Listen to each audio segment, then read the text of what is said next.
Hello students, video शुरू करने से पहले प्लीज चैनल को लाइक, शेयर और सब्सक्राइब जरूर करें। एक इम्पॉर्टेंट इन्फॉर्मेशन, अगर आपको इस वीडियो के नोट्स चाहिए तो डिस्क्रिप्शन बॉक्स में दिया गया डाउनलोड लिंक चेक करें। Thank you. चलिए शुरू करते हैं। इस वीडियो में हम पढ़ेंगे BPAC 102 एडमिनिस्ट्रेटिव थिंकर्स के प्रीवियस ईयर क्वेश्चन और most important questions with answers. यह क्वेश्चंस आपके एग्जाम के लिए बहुत इंपॉर्टेंट है। अगर आपने ये अच्छे से कर लिए तो एग्जाम निकलना पक्का है। Let's begin. इस वीडियो में हम कवर करेंगे question 1, examine Gandhi's views on trusteeship. इस क्वेश्चन में हमें गांधी जी के ट्रस्टीशिप के विचार समझाने हैं और उनका समाज और लीडरशिप से क्या संबंध है ये बताना है। Question 2, write a note on principles of organisation as propounded by Henri फायोल।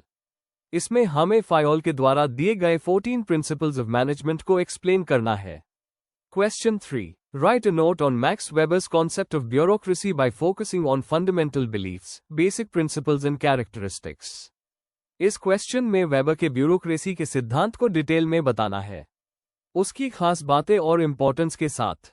Question 4, discuss the 4 main phases in Hawthorne experiments.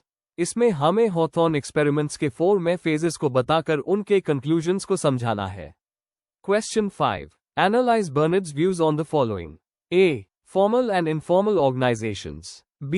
Concept of authority. इसमें बर्नार्ड के फॉर्मल और इनफॉर्मल ऑर्गेनाइजेशन के व्यूज के साथ उनका अथॉरिटी का कॉन्सेप्ट समझाना है। Question 6, examine the role of choice and behaviour in decision making.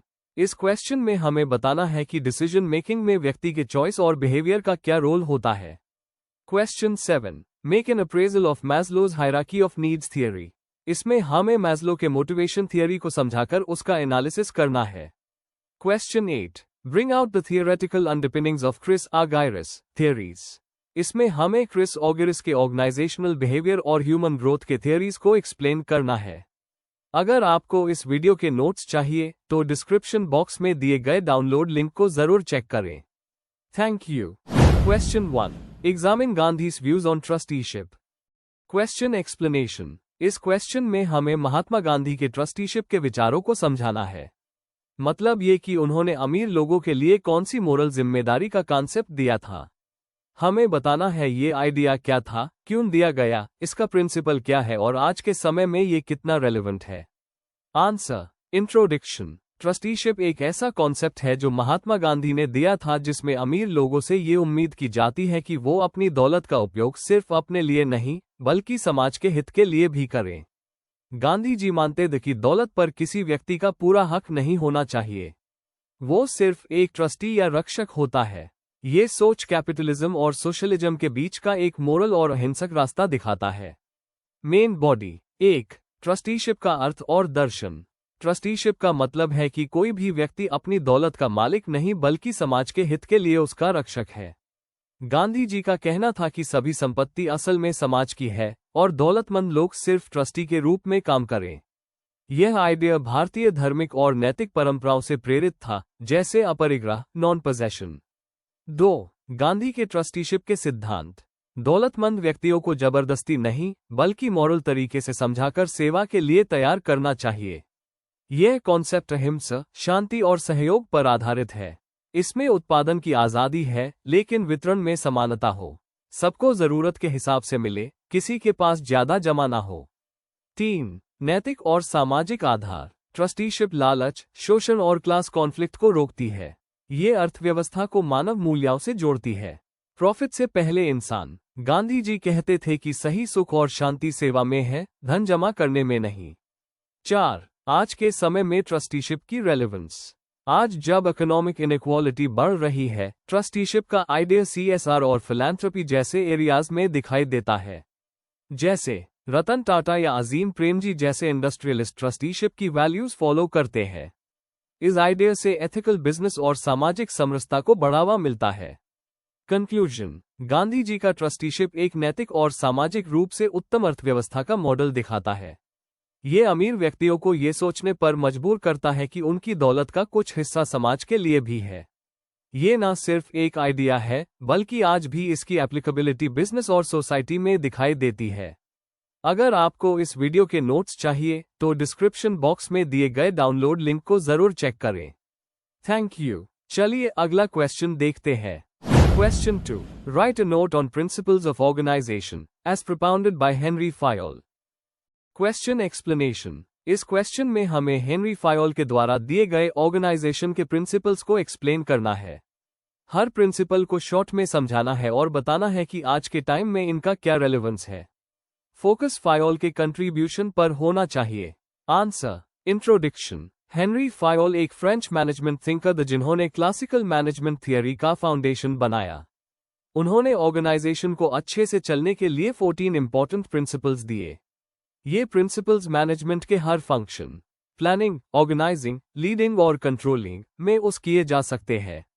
आज भी कई ऑर्गेनाइजेशंस इन्हीं प्रिंसिपल्स का फॉलो करती है। Main body. 1. Division of work. काम को स्पेशलाइजेशन के बेसिस पर डिवाइड करना चाहिए। इससे प्रोडक्टिविटी बढ़ती है और हर आदमी एक्सपर्ट बनता है अपने काम में। 2. Authority and responsibility. मैनेजर के पास ऑर्डर देने का पावर होना चाहिए, लेकिन उसके साथ रिस्पॉन्सिबिलिटी भी होनी चाहिए। पावर और अकाउंटेबिलिटी का बैलेंस जरूरी है। 3. डिसिप्लिन। डिसिप्लिन से ऑर्गेनाइजेशन स्मूथली काम करता है। इसमें रूल्स फॉलो करना, रिस्पेक्ट देना और प्रॉपर बिहेवियर शामिल है। 4. Unity of command. हर एम्प्लॉय को सिर्फ एक सुपीरियर से ही इंस्ट्रक्शन मिलना चाहिए। इससे कंफ्यूजन और डबल कमांड अवॉइड होता है। 5. Unity of direction. एक गोल के लिए एक ही प्लान और एक ही मैनेजर होना चाहिए। कोऑर्डिनेशन और डायरेक्शन दोनों बेटर होते हैं। 6. Subordination of individual interest to general interest. Personal interest को ऑर्गेनाइजेशन के इंटरेस्ट के नीचे रखना चाहिए। टीम वर्क और ग्रोथ के लिए यह जरूरी है।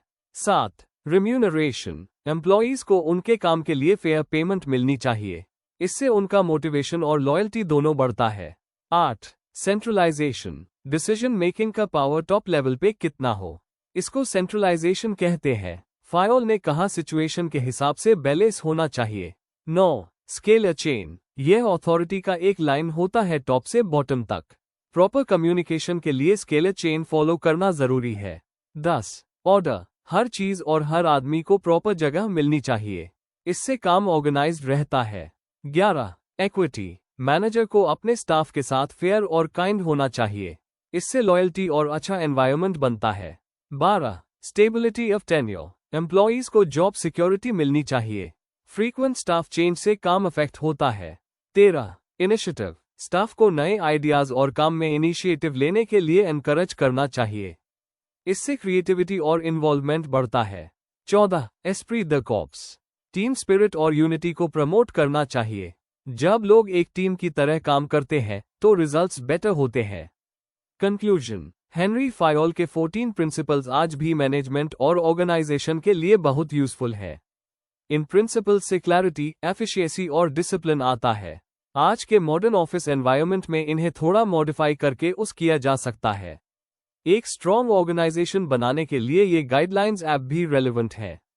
अगर आपको इस वीडियो के नोट्स चाहिए तो डिस्क्रिप्शन बॉक्स में दिए गए डाउनलोड लिंक को जरूर चेक करें। Thank you. चलिए अगला क्वेश्चन देखते हैं। Question 3. Write a note on Max Weber's concept of bureaucracy by focusing on fundamental beliefs, basic principles and characteristics. Question explanation. इस क्वेश्चन में हमें मैक्स वेबर के ब्यूरोक्रेसी के कॉन्सेप्ट को समझाना है। हमें ये बताना है कि उनकी सोच किस पे बेस्ड थी, फंडामेंटल बिलीफ्स, उनके मेन प्रिंसिपल्स क्या थे, और ब्यूरोक्रेसी के बेसिक फीचर्स क्या होते हैं। एग्जाम्पल या प्रैक्टिकल एप्लीकेशन भी दे सकते हो for clarity. Answer. Introduction. Max weber एक जर्मन सोशियोलॉजिस्ट जिन्होंने ब्यूरोक्रेसी का कॉन्सेप्ट दिया था। उनके अकॉर्डिंग ब्यूरोक्रेसी एक आइडियल और रैशनल सिस्टम है जिसमें काम एफिशिएंटली और सिस्टमैटिकली होता है। इसमें क्लियर हायरार्की, रूल्स बेस्ड काम और इम्पर्सनल रिलेशंस होते हैं। इस आंसर में हम उनके फंडामेंटल बिलीफ्स, कोर प्रिंसिपल्स और कैरेक्टरिस्टिक्स डिस्कस करेंगे। Main body. 1. Fundamental beliefs behind bureaucracy. Weber कहते हैं कि मॉडर्न सोसाइटी को कॉम्प्लेक्स सिस्टम्स हैंडल करने के लिए एक स्ट्रक्चर्ड और एफिशिएंट सिस्टम चाहिए। उन्होंने ब्यूरोक्रेसी को लीगल रैशनल अथॉरिटी का पार्ट माना, यानी पावर लॉ और रूल्स के बेस पर मिलती है, ना कि पर्सनल स्टेटस पे।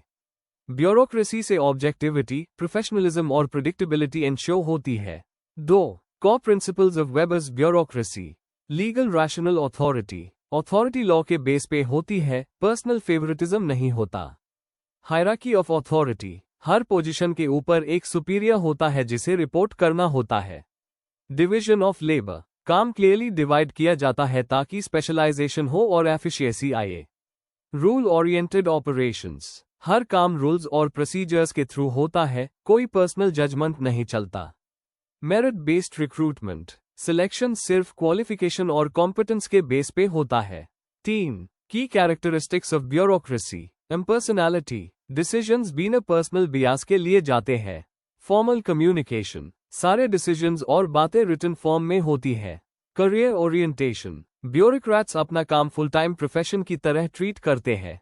Technical competence. हर पोजीशन के लिए प्रॉपर ट्रेनिंग और नॉलेज होना जरूरी है। Discipline and control. Strict discipline maintain किया जाता है रूल्स के through. 4. Advantages and criticisms. Advantages. Administrative काम में स्टेबिलिटी और प्रिडिक्टेबिलिटी मिलती है।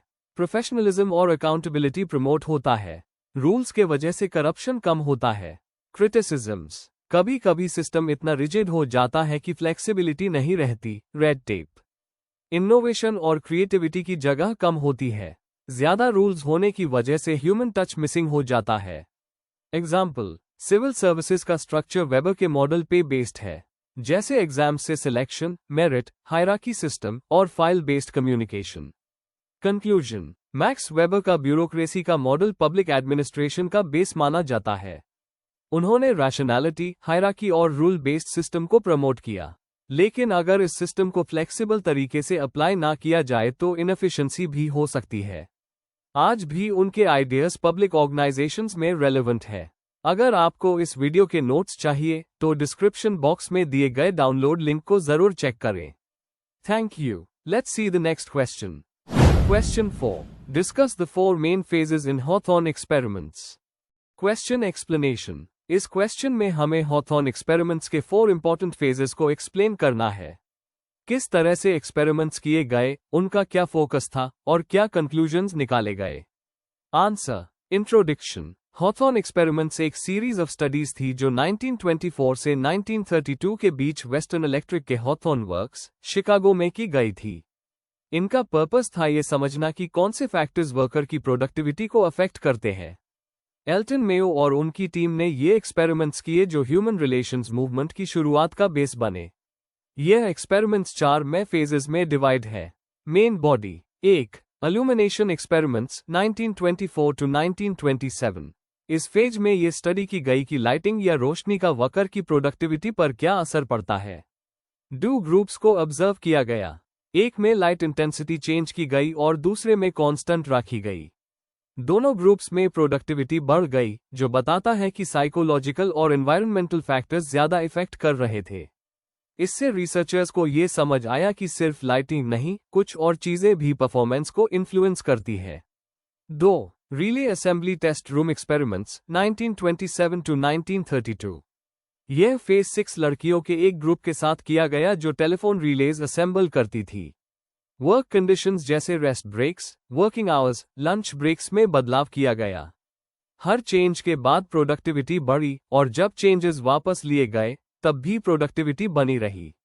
कंक्लूजन ये निकला कि जब वर्कर्स को अटेंशन मिलती है और अच्छी ग्रुप बॉन्डिंग होती है तो उनका परफॉर्मेंस इंप्रूव होता है।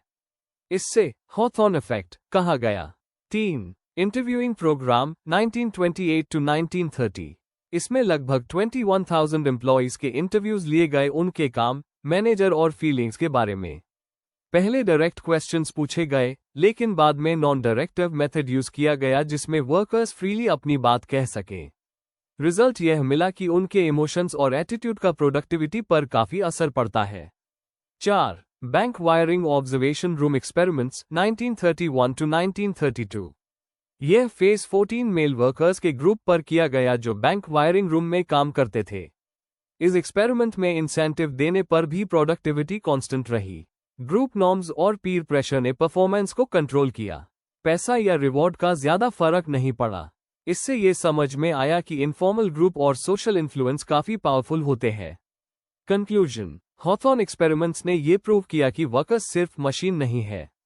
उनकी फीलिंग्स, ग्रुप बॉन्डिंग और रिकॉग्निशन काफी इंपॉर्टेंट होती है उनकी परफॉर्मेंस के लिए। एल्टन मेयो के काम ने एचआर और ऑर्गेनाइजेशनल बिहेवियर के एरिया में नई डायरेक्शन दी। आज भी ये एक्सपेरिमेंट्स मैनेजमेंट स्टडीज का इंपॉर्टेंट पार्ट है। Before we end, please like, share and subscribe the channel for more such study materials and one important information अगर आपको नोट्स चाहिए तो डिस्क्रिप्शन बॉक्स में डाउनलोड लिंक दिया हुआ है, जरूर चेक करें। Thank you.